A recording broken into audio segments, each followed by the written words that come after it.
no faritatsika ny tanjona ny ananganana Madagasikara mandroso. Ny dikan'izany dia firenena sy tanàna madio, mendrika, matehonina.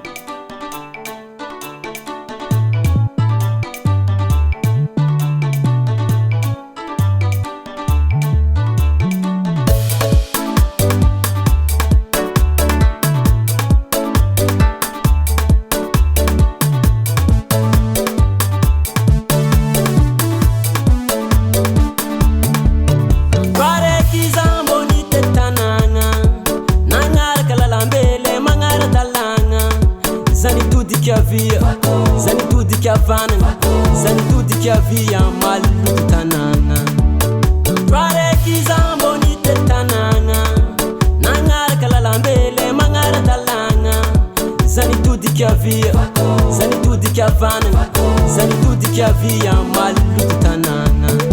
Hoda matabe itu vitanana tika, hoda matabe itu vitanana tika, itu vitanana tika mo itu visanga minyafa, itu vitanana tika mo itu visanga minyafa.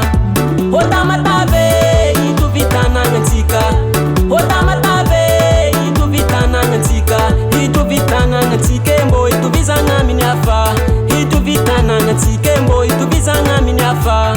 Atsika vahoaka zala aza momtapany fanjakana rifo tompona ndraiky tsika jiaby tsirairay amin'ny fagnadiovana tanagna tsika iro mpitondra fanjakana mbona gnano izy tokony atao fanitsika vahoake miseo be mokondo nataonjare ny tagna maro nandalo teny mpagnaro fako nataonjare ny tagna maro maloto tanagna iro mpitondra fanjakana mbona gnano izy tokony atao fanitsika vahoake miseo be mokondo nataonjare ny tagna maro nandalo teny mpagnaro fako nataonjare ny tagna maro maloto tanagna. Hoda matabe itu vitanana tika, hoda matabe itu vitanana tika, itu vitanana tika mo itu visanga minyafa, itu vitanana tika mo itu visanga minyafa. Hoda matabe itu vitanana tika, hoda matabe itu vitanana tika, itu vitanana tika mo itu visanga minyafa, itu vitanana tika mo itu visanga minyafa. Nandalu zata mujanga, nandalu fianarantsua, nandalu la sente akori sava, nandalu asambaba, nandalu antala, nandalu vue mare mati sava. Hoda matabe itu vitananga tika, hoda matabe itu vitananga tika, itu vitananga tika mo itu visanga minyafa, itu vitananga tika mo itu visanga minyafa.